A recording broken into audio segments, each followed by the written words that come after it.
शिंदे सरकार में कैबिनेट मंत्री और महाराष्ट्र के बड़े ओबीसी नेता छगन भुजबल की गाड़ी जितनी तेजी से शरद पवार के बंगले सिल्वर ओक की तरफ घूमी, महाराष्ट्र की राजनीति में सवालों का समंदर उमड़ने लगा।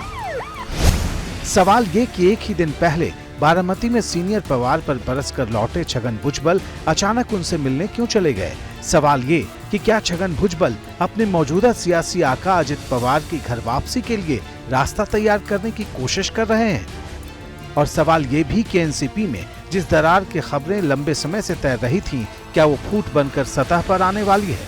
क्या छगन भुजबल एक बार फिर शरद पवार के साथ जाने वाले हैं।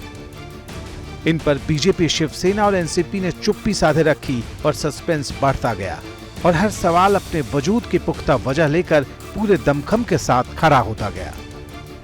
दरअसल महाराष्ट्र में ओबीसी आरक्षण को लेकर गरमाई सियासत के बीच छगन भुजबल 14 जुलाई को शरद पवार के गढ़ बारामती गए थे। वहां उन्होंने शरद पवार के खिलाफ जोरदार बयानबाजी की थी।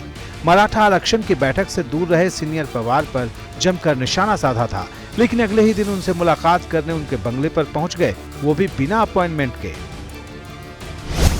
छगन भुजबल सुबह 10:30 बजे शरद पवार के घर पहुंचे। शरद पवार कार्यक्रम के मुताबिक अपने काम में व्यस्त थे। शरद पवार ने भुजबल को करीब 1.5 घंटे तक इंतजार करवाया।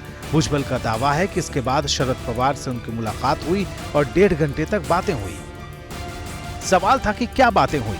जवाब खुद छगन भुजबल ने दिया। बोले, मराठा आरक्षण के मुद्दे पर राज्य में जो तनाव है उसे दूर करने में मदद मांगने गया था। राज्य भर में जो है ये मराठा खिलाफ ओबीसी और पिछड़े जो है ये झगड़ा शुरू है। मैंने उनसे कहा कि आप राज्य के बुजुर्ग, सर्वश्रेष्ठ बुजुर्ग नेता है।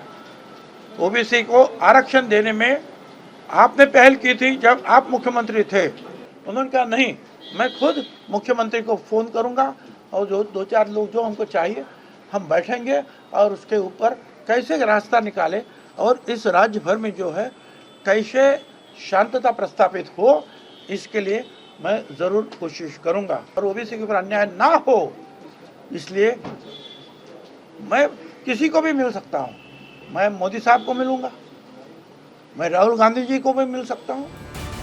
हालांकि छगन भुजबल ने यह भी साफ कर दिया कि शरद पवार के पास वो न तो पार्टी की तरफ से गए थे, न मंत्री की हैसियत से। वो बिना किसी राजनीतिक भूमिका के एक विधायक के तौर पर मिलने पहुंचे थे, जिनकी साख इस वक्त दांव पर लगी है। सवाल यह है कि क्या सिल्वर ओक की भुजबल की विजिट अजित पवार की मर्जी से हुई। इस सवाल का जवाब हाँ में हो या फिर ना में, दोनों राज्य की सियासत का पारा चढ़ाने वाला है। For exclusive and insightful videos, subscribe to our new channel ABP Live Premium.